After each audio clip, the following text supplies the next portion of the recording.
Hey there friends, Susan here. I have sketch number 35 to share with you today. We're going to be crafting with the bright and beautiful DSP, and I'm just using basic white as my card base. First thing I'm going to do is cut that card base down a little. So I'm 11 by 4 1/4 and I cut off 1.5 inches from one end. Then we're going to cut our DSP. These are the different panels I'm going to use and how I cut them. Now we're going to do some stamping. So I used the thank you for everything you do from Everyday Thanks along with Blueberry Bushel, and then I stamped the whistle as my element.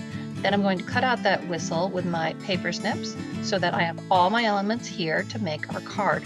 Remember, you can get all of the details for the tutorial just by signing up for the email subscription. So let's start by folding our card base and giving it a crease with our bone folder.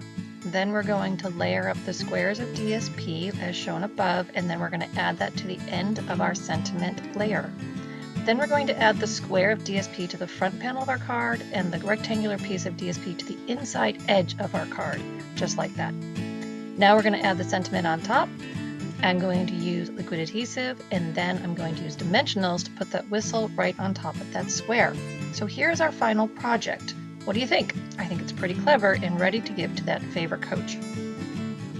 Thanks for joining me today. Remember, subscribe to the YouTube channel so you don't miss out on any new projects, and my newsletter is always available. Just use the links below in the blurb to go ahead and sign up.